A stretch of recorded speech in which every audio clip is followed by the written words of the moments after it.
नमस्कार विद्यार्थी मित्रांनो, आज आपण इयत्ता चौथीच्या स्कॉलरशिप परीक्षेचा बुद्धिमत्ता चाचणी हा विषय अभ्यासत आहोत. इयत्ता चौथीच्या ATS स्कॉलरशिप तसेच इयत्ता 7वीच्या स्कॉलरशिप परीक्षेच्या संपूर्ण तयारीसाठी चॅनलला लाईक आणि सबस्क्राईब करा, जेणेकरून तुम्हाला सर्व व्हिडिओ मिळून जातील. त्यामध्ये आपण समसंबंधमध्ये स्वाध्याय 3.3 अभ्यासत आहोत. प्रश्न बघा. पुढे दिलेल्या प्रत्येक प्रश्नात पहिल्या व दुसऱ्या पदामध्ये विशिष्ट संबंध आहे. तसाच संबंध तिसऱ्या व चौथ्या पदामध्ये आहे. हा संबंध शोधून प्रश्नचिन्हाच्या जागी कोणते पद येईल ते सांगा. आता बघा, जो संबंध या 39 आणि 9 मध्ये, तो संबंध या 72 आणि प्रश्नचिन्हाच्या जागी जी संख्या येईल त्याच्यामध्ये असला पाहिजे. आता बघा, 39 आणि 90 मध्ये काय संबंध आहे? 39 आणि 90. बघा, 39 भागिले 3 केलं तर 3 एके 3, 3 त्रिक 9 म्हणजे 13 येतं. वजा 4 केलं तर 9 येतं. तसं आता 72चा बघा, 72 भागिले 3, 3 दोन्ही 6 आणि 3 चौक 12, 24 येतं. वजा 4 20 म्हणजे पर्याय क्रमांक 2 योग्य आहे. आता प्रश्न दुसरा बघा. 496 चा संबंध 587 काय आहे बघा. 4 अधिक 1 5, 9 वजा 1 8, 6 अधिक 1 7 म्हणजे अधिक 1 वजा 1 आणि अधिक 1 असं केले. आता याच्यामध्ये बघा 372 म्हणजे इथं अधिक 1 करायचं. 3 अधिक 1 4, 7 वजा 1 6 आणि 2 अधिक 1 3 म्हणजे 463. पर्याय क्रमांक पहिला योग्य आहे. तर बघा 84 48 याच्यामध्ये काय संबंध आहे? 84 48 उलट केले. एकक स्थानचा अंक दशक स्थानी घेतलाय, दशक स्थानचा अंक एकक स्थानी घेतलाय. इथं एकक स्थानचा अंक आहे तो दशक स्थानी घेतलाय आणि हा दशक स्थानचा अंक एकक स्थानी म्हणजे अदलाबदल केली. आता आपण बघूया 93चं अदलाबदल केल्यावर काय होतं? 39. त्यामुळे पर्याय क्रमांक 3 योग्य आहे. 24 36 तसं 32चा संबंध कशाशी येतो बघू आपण. तर 24चा संबंध 36शी कसा आहे बघू. 24च्या निम्मे केला. 24च्या निम्मे किती? 12. त्याच्यामध्ये 24मध्ये मिसळले 12 तर किती येतं? 36. आता 32च्या निम्म किती? 16 दोन्ही 32 16. 32मध्ये 16 मिसळल्यावर किती येतं? 48. त्यामुळे पर्याय क्रमांक 2 योग्य आहे. 24 14 36चा कोणती संख्या येते बघू. 24 आणि 14मध्ये कोणता संबंध आहे ते आपण बघू. 24मध्ये कुठल्या संख्या आहेत? 2 आहेत. 2 आणि 4 यांचा गुणाकार केला. 2 आणि 4चा गुणाकार 4 दोन्ही 8 आणि यांची बेरीज 4 आणि 2 6, 2 अधिक 4 6. या दोघांची जर बेरीज केली तर 14 येते. तसं आता 36चे बघा. 36 3 गुणिले 6 18 आणि 3 अधिक 6 किती येते? 9. 18 आणि 9 27. त्यामुळे पर्याय क्रमांक 3 योग्य.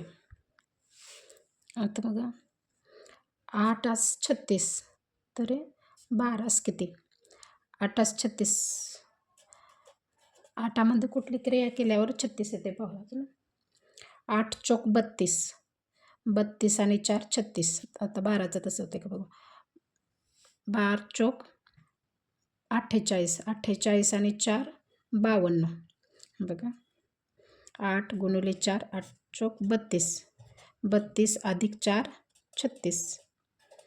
तसं 12 चौक 12 गुणिले 4 12 चौक 48, 48 अधिक 4 52. त्यामुळे पर्याय क्रमांक 2 योग्य आहे. 24 4 तसं 36 किती? याच्यामध्ये 24 4मध्ये काय केले बघा. या दोघांची वजाबाकी किती येते? 4 वजा 2 2 येते. त्याचा वर्ग 2चा वर्ग 4. आता 36मध्ये कुठले कुठले अंक आहेत? 6 वजा 3 6 एक अंक आहे आणि 3 एक अंक आहे. हे दोघांची वजाबाकी. 6 वजा 3 3.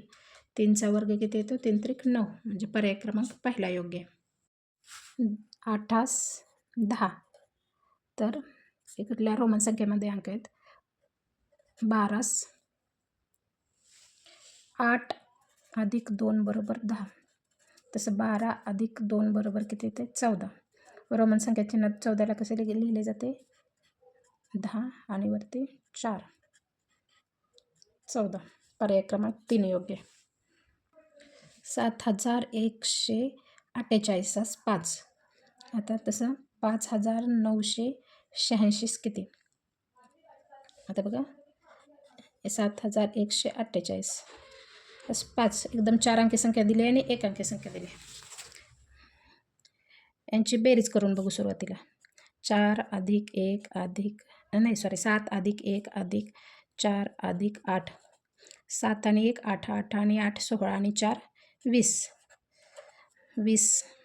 20ला 4ने भागितले असता 5 येते. आता तसा संबंध याच्याशी आहे का बघू आपण. 5986. 5 अधिक 9 अधिक 8 अधिक 6. 9 आणि 5 14. 14 आणि 8 22. 22 आणि 6 28. 28 भागिले 4. 4 7 28. 7. पर्याय क्रमांक पहिला योग्य आहे. 85चा संबंध जसा 600 आहे तसा 87चा किती बघूयात. 85चा 6. आता बघा 85 मध्ये 8 आणि 5 हे 2 अंक येतात. 8 वजा 5 बरोबर किती येते?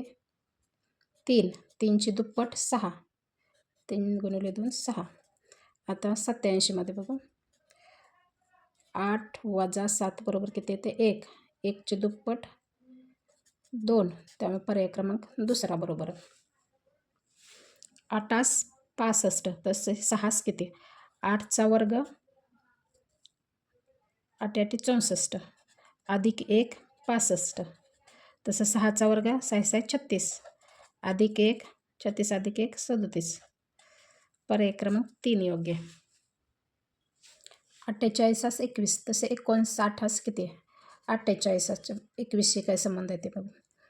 8 आणि 4 आणि 8 12.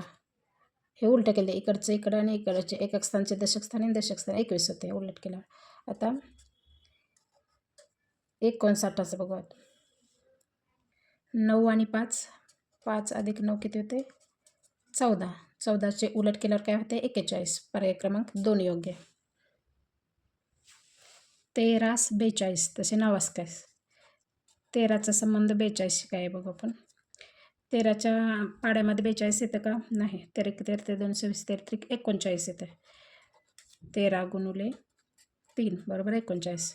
39 अधिक 3 किती येते? 42. म्हणजे 3नच गुणले अधिक 3 केले. आता 9ला बघू आपण. 9 गुणुले 3 9 9 त्रिक 27 अधिक 3 27 अधिक 3 30. पर्याय क्रमांक 4 योग्य. 3 गुणुले 3 अधिक 3 असं पॅटर्न केलं. 16 102. तसं 13 काय? 16च्या टेबलमध्ये 102 येते का? नाही. 16 85. 16 सक्क 96. 16 गुणुले 6 96 अधिक 6 102 गुणुले 6 अधिक 6 केले. आता 13ला तसाच पॅटर्न लागू होते का बघू. 13 गुणुले 6 13 सख 78 अधिक 6 78 अधिक 6 84. पर्यायामध्ये आहे का 84 बघा. पर्याय क्रमांक चौथा योग्य. म्हणजे इथं काय केले? गुणुले 6 अधिक 6 केले. मागच्या गणितामध्ये काय? मागच्या गणितामध्ये गुणुले 3 अधिक 3 केलं होतं. आता प्रश्न क्रमांक 17 बघा. 40 18. तसे 50 काय? 40 18. 40 18शी काय संबंध आहे ते पाहा पहिलं. 40च्या निम्म 20. 20 वजा 2 18 होते. म्हणजे 40 भागिले 2 बरोबर 20 अधिक वजा 2. आता 50 भागिले 2 किती होते? 25 वजा 2 23. म्हणजे कुठला पॅटर्न ह्याला लागू झाला? भागिले 2 वजा 2. 23 पर्याय क्रमांक पहिला योग्य. आता हे रोमन संख्यामध्ये 10 दिले आणि हे देवनागरीमध्ये 10. आता हे काय रोमन संख्यामध्ये 19, देवनागरीमध्ये 19 किती कुठला आहे? पर्याय क्रमांक 3 योग्य आहे. आता 853. 853चा 421शी काय संबंध आहे ते बघू. पहिला आहे शतक स्थानचा अंक 8 आहे आणि इकडचा शतक स्थानचा अंक काय 4 आहे. 8 वजा 4. आता पहिला आपण 799. 7 वजा 4 करूयात. 7 वजा 4 किती ते 3. आता दुसरा बघू. 5 इथं 5 आहे एक दशक स्थानी, इथं 2 आहे दशक स्थानी. 5 मधून 3 गेले 2 राहिले. तर ह्या 9 मधून 3 गेले किती राहिले? 6 राहिले. इथं 5 मधून वजा 3 केले. आता 3 वजा 2 1. आता 9 इथं वजा 2 करू. वजा 9 मधून 2 गेले किती राहिले? 7. 767 पर्यायामध्ये आहे का बघू? आहे. पर्याय क्रमांक पहिला. 83 84. 83चा 84शी काय संबंध आहे बघू आपण. तर 38 काय? 8 अधिक 1 9. 3 अधिक 1 4. आता बघू इथं 38मध्ये 3 अधिक 1 4 आणि 8 अधिक 1 9. 49 येते म्हणजे पर्याय क्रमांक दुसरा योग्य आहे. आता इथं 21वा प्रश्न बघा. हे काय रोमन संख्यामध्ये दिलेत संख्या 10. इथं 20. 10 20 म्हणजे 10चे दुप्पट 20. 10 गुणिले 2 बरोबर 20. तसं यल म्हणजे काय 50. हे संख्याचिन्ह कशासाठी आहे? 50साठी. 50चे दुप्पट 100. 100साठी कोणतं संख्याचिन्ह असतं? सी हे असतं. म्हणून पर्याय क्रमांक पहिला योग्य आहे. आय म्हणजे हे संख्याचिन्ह कशासाठी असतं? 1साठी. हे 5साठी. हे 10साठी. हे यल हे संख्याचिन्ह 50साठी असतं. सी हे संख्याचिन्ह 100साठी. डी हे संख्याचिन्ह कशासाठी असतं? 500साठी. आणि एम संख्याचिन्ह कशासाठी असतं? 1000साठी. आपलं उत्तर कुठलं आलं आहे? 100 आलं आहे. 100 कशासाठी वापरतो आपण? 100ला कोणते संख्याचिन्ह वापरतो? सी. म्हणून पर्याय क्रमांक पहिला योग्य आहे.